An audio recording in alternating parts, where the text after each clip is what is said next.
ఆలయ ప్రాంగణం అనే శీర్షికతోటి మీ ముందరకు వచ్చానండి. ఈ గోపురం చూసి గుర్తుపట్టారా నేను ఎక్కడికి వచ్చాను? రంగారెడ్డి జిల్లాలో ఉన్న చిలుకూరు బాలాజీ మందిరానికి వచ్చానండి. చూడండి, లోపలికి వెళ్ళి చూద్దాం రండి.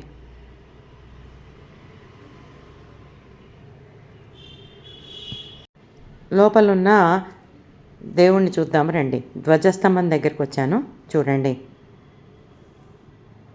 ఆ లోపలేమో ఆంజనేయ స్వామి గుడి అండి. చుట్టూతా ఫెన్సింగ్ వేసేయడం వల్ల తెలియట్లేదు. హనుమత్ జయంతి సందర్భంగా ఉత్సవాలు జరుగుతున్నాయి, చూద్దాం రండి.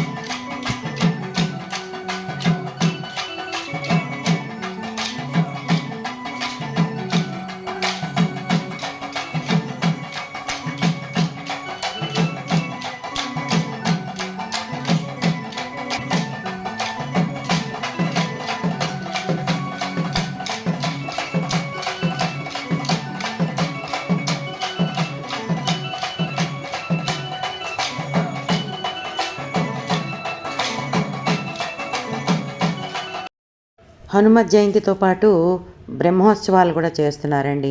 అందుకని ఇక్కడ ప్రత్యేకమైన కార్యక్రమాలు నిర్వహిస్తున్నారు. గుడంతా కూడా రద్దీగా ఎలా ఉందో చూడండి. అందరూ ప్రదక్షిణలు వాళ్ళు ప్రదక్షిణలు చేస్తున్నారు. ఎక్కువ ఆర్భాటాలు ఏం లేకుండా సీదా సాదాగా ఉంటుందండి ఈ ఆలయం.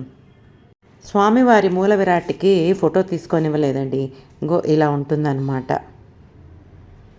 ఉభయ నాంచారులతో శ్రీనివాసుడండి స్వయంగా వెలిసిన విగ్రహం ఇది. దీనికి ఒక కథ కూడా చెప్తారండి. ఒక భక్తుడు ప్రతి సంవత్సరం గుడికి వెళ్ళేవాడు. ఒకసారి ఆయనకు ఒంట్లో బాగుండక వెళ్ళలేకపోతే స్వామి కలలో కనిపించి ఇక్కడ ఉన్నాను అని చెప్తే అక్కడ తవ్వితే ఈ మూర్తి బయటపడిందని చెప్తారండి.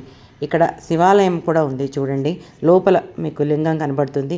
ఇది 500 ఏళ్ల నాటి రావి చెట్టు అండి. ఆ రావి చెట్టు కింద శివలింగం ఉంది. మీరు కనుక జాగ్రత్తగా చూస్తే శివలింగం ఉంది, చూడండి.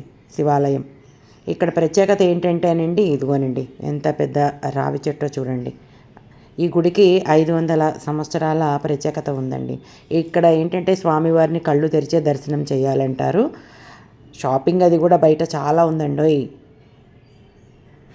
అన్నీ కూడా తక్కువ రేటుకే అని చెప్పచ్చండి.